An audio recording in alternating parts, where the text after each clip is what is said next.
Praise the Lord. கர்த்தருடைய பரிசுத்த நாமத்துக்கு மகிமை உண்டாவதாக.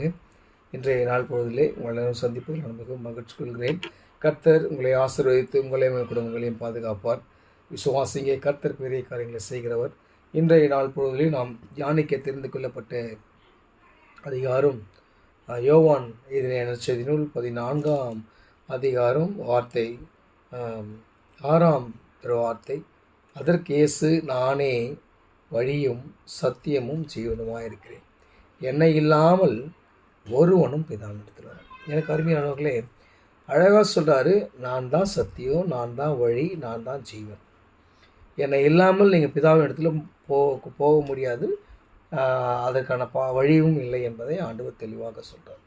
அதனால் இன்றைய காலகட்டங்களிலே அநேக சுவிசேஷங்கள் பரவி கொண்டிருக்கிறது. யெகோவா தான் தெய்வம், யெகோவா தான் கடவுள் அப்படின்னு சொல்லி ஒரு பிரிவினரிடையே போய்கொண்டிருக்கிறது.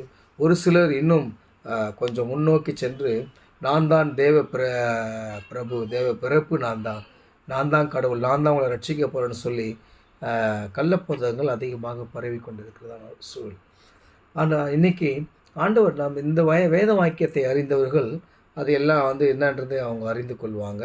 அதை நன்கு அறிந்து கர்த்தருடைய வார்த்தைகளை நம்பி வார்த்தையின் பிரகாரமாய் தங்களை வழிநடத்த அவர்கள் ஒப்பு கொடுப்பார்கள்.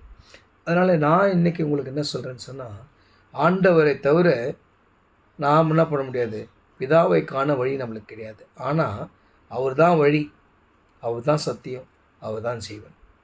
நாம் நல்லா இருக்கணும், நம்முடைய வாழ்க்கைக்கு ஒளி வரணும், நம் வாழ்க்கை ஆசீர்வாதமாக இருக்கணும்னா ஆண்டவராகிய இயேசு கிறிஸ்து தான் வழி. வேறு ஒத்தரும் கிடையாது. அதெல்லாம் 1000 சொல்லலாம், அதெல்லாம் கிடையாது. அந்த நிமிஷத்துக்கு அது சந்தோஷமாக இருக்கும்.